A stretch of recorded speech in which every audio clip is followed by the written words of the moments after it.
Sierra Leoneans both home and abroad.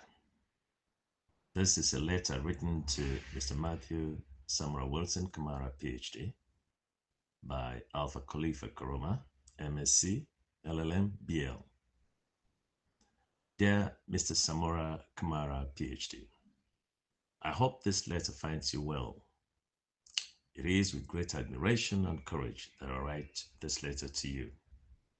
Waking up from a deep slumber this morning, never have I felt so discombobulated about the intrigues so spun around you within the party of my birth.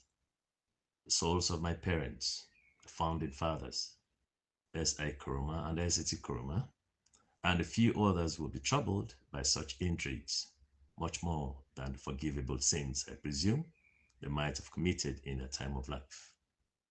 Let everybody that is human raise his hand who believes he is not a sinner. None absolutely will. I need to let you be aware that there is a light at the end of the tunnel. I have to break my silence this morning, not just because of the possible outcome of your fight for democracy, but because of the concerns and surprises to see victory knocking at the doorsteps of the great APC party, of which certainly is being fought against by its so-called executive members. Now, how true are these members of the party of my birth? This is not politics. It's not about delusions. This is reality, the truth, and nothing else. After all, my pedigree says it all. I will die behind reality and truth. Miscreants and evil servants have today been implanted in the party to destroy it. How this has happened leaves much to be desired. That's another topic for another day. However, history has taught us to believe that lifetime experiences are our best teachers. This is trite and perhaps a storytelling, but I believe probably that's what has kept you waxing strong. Your faith in the service of your Creator does take precedence over history, but both of them are not mutually exclusive. It therefore beggars belief to see those who hold similar beliefs are deriding themselves. Yeah, the pursuit for power has caused your political opponent in the same party to mortgage their integrity for Kekoyebe. I don't feel sorry for you, Dr. Samora, for in truth, I feel sorry for all of us whose preferences you are there to fight for. Because we are in the majority, and just a few scroungers for power do prefer those in the majority to live like forlorns, scavenging for what can earn them a meal to survive the day. Your Darwinian political fight against you by the party caucus will crown you as the alpha male amongst the politicians of that country. Whilst it is not improbable that others have sold out hearsay accounts, so also is it not untrue that some may prefer the continuation of the political debacle as it stands for their unseen and unreachable 2028 illusionary farce.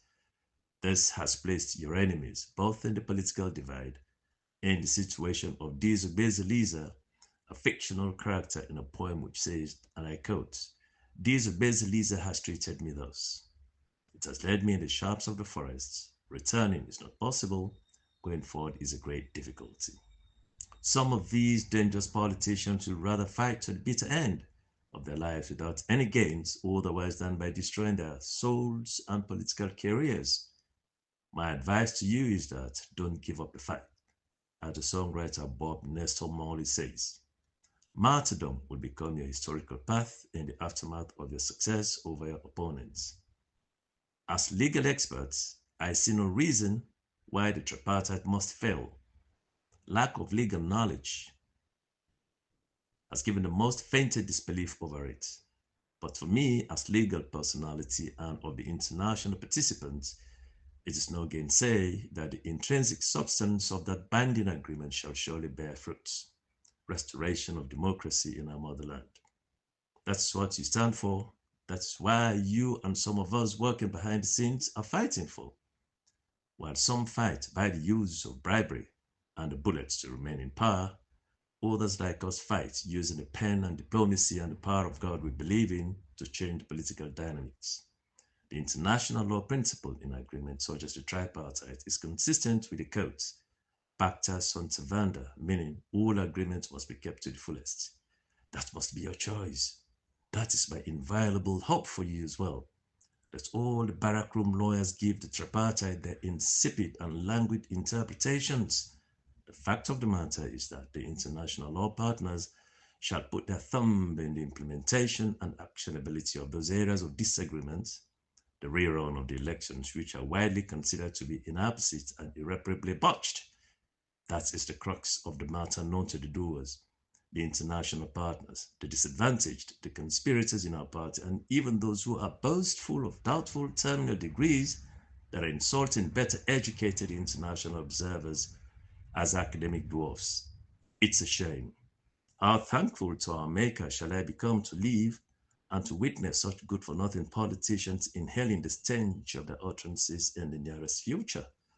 May the grace of our Lord shower you, Mr. Samura Mathew Wilson Kamara, PhD, with his divine mercies, strength, courage, and success in all of this seemingly unending imbroglio. Finally, I am wishing you all the best of God's richest blessings. Yours sincerely, Alpha Khalifa Karoma, Esquire. Please, listeners, share.